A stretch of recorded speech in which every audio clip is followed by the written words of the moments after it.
They say that when John Henry died, that he had two 20-pound hammers in his hands.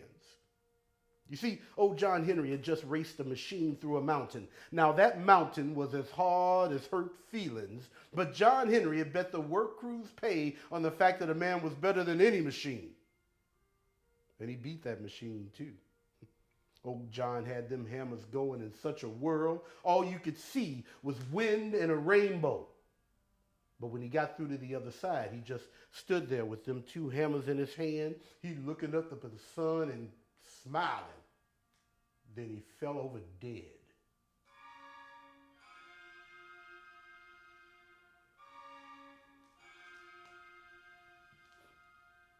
I never will forget it. It was like the whole world stopped to take its breath. Everything got real quiet. Birds stopped chirping. The wind stopped rustling the trees. There's folks that say they saw the moon crying, and others swear they saw the sun shed a tear. But everybody that was there, they'll tell you that they heard that rainbow say in a low moan, it said, dying ain't important. Everybody does that. What matters is how you do your living. Hi, my name is Wayne Harris. Now, I am a storyteller. Now, that was my daddy, and he told stories.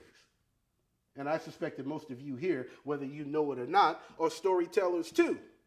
Now, I know it might seem a little strange starting a story at the end, what with John Henry dying right away and all, but sometimes you have to hear how a story ends up. Let it play itself out, so to speak, to get the true meaning of it. These trains ran all over America. They sewed the country together like a giant quilt. Folks from small towns could go visit people in big cities, and people in big cities could go visit other big cities. I mean, it made the world closer. The country was smaller. And the tracks that those trains rode on were built by men from all over the world. Africans, Chinese, Irish, poor immigrants, and ex-slaves. These men built thousands of miles of tracks, and they did this work mostly with their hands and small tools. Now, some of these guys would sing or rhyme together to stay in step with one another. These guys were called Gandhi dancers. I once met an old Gandhi dancer. His name was Elder.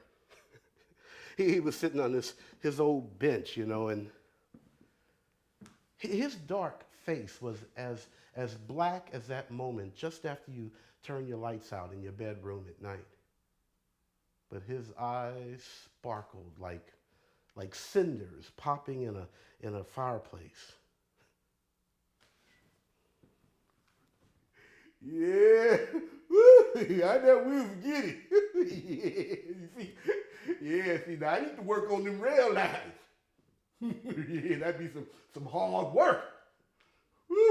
Yeah, Lord, but we had this one fella, you know. He'd say, that fella, he go. I got the St. Louis blues. Ha! I'm just as blue as I can be. Ha! I got the St. Louis blues. Ha! I'm just as blue as I can be. Lord have mercy, you know. And we moved that rail on ha! Woo! Yeah. Now, my daddy used to talk about John Henry all the time. You know, about how big a baby he was and about, you know, his travels and of course about how he died. I have heard that story many times. But I will never forget, when I was a little girl, my daddy told me the story of the race. Now, according to my daddy, one day John Henry, he's walking into town. He always seemed to be walking. Anyway, John Henry, he's walking into town, and he walks up on the meanest man in the state, Ferret-Faced Freddy. Ferret-Faced Freddy, you know, he's sitting on his big old white horse. You know what he was doing? He was sitting there thinking of mean things to do. That's right. John, or Ferret-Faced Freddy, he was a bully. That boy was so mean, he cried if he had a nice thought. Now, I ain't got much time for mean thoughts myself. I much rather spend the time my maker gave me, bacon or smelling the neck of a newborn baby. Now, that is a sweet smell. Anyway,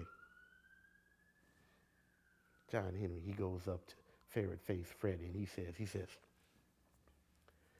Freddie, I'll make you a bet. Let's have a race. You on your big white horse and me on my two legs. And if you win, I will work as hard as you want for you all spring. But if I win, you have to be nice for a whole year.